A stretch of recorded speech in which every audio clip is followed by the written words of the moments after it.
Last వీక్‌లో Nifty momentum ఒకసారి మనం గమనిస్తే 21 ఏప్రిల్‌కి హైస్‌ని టచ్ చేసింది. అంటే 24,600 స్థాయిని టచ్ చేసిన తర్వాత అక్కడి నుంచి కొద్దిగా అమ్మకాల ఒత్తిడి రావడం. 24థ్ ఏప్రిల్‌కి 23,800 స్థాయి వరకు ఫాల్ రావడం కూడా జరిగింది. సో, ఓవరాల్‌గా 23,800 స్థాయిని మాత్రం నిలబెట్టుకుంది. ఒక 3, 4 డేస్ అక్కడ సస్టైన్ అయింది. ప్రీవియస్‌గా మనం చూస్తే గనుక చార్ట్ పరంగా 23,800 ఇంతకుముందు ఒక రెసిస్టెన్స్‌గా ఉండింది. ఈసారి ఫాల్‌లో అదే సపోర్ట్‌గా మారింది. ఇకపోతే లాస్ట్ గురువారం రోజు అదే లెవెల్ దగ్గర మళ్ళీ స్ట్రాంగ్ సపోర్ట్ తీసుకొని బౌన్స్ బ్యాక్ రావడం జరిగింది. డైలీ టైమ్ ఫ్రేమ్‌లో ఒక లాంగ్ లెగ్డ్ దోజీ ప్యాటర్న్ అనేది ఏర్పడింది. క్యా క్యాండిల్ స్టిక్స్ పరంగా చూస్తే.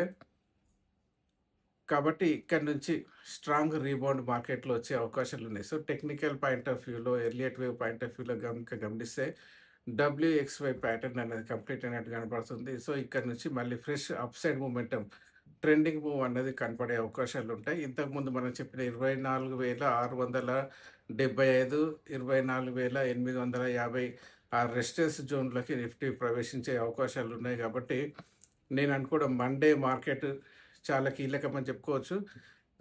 ఈ మధ్య జరిగిన స్టేట్ ఎలక్షన్స్ రిజల్ట్ కౌంటింగ్ కూడా అదే రోజు వచ్చే అవకాశాలున్నాయి కాబట్టి, ఇవన్నీ మార్కెట్ పైన ఇంపాక్ట్ చూపెట్టే అవకాశాలున్నాయి. ఒక 3-4% మార్కెట్‌లో ర్యాలీ కనపడే అవకాశాలైతే ఉన్నాయి. కాబట్టి బై అండ్ డిప్ మోడ్‌లో ఉందని చెప్పొచ్చు.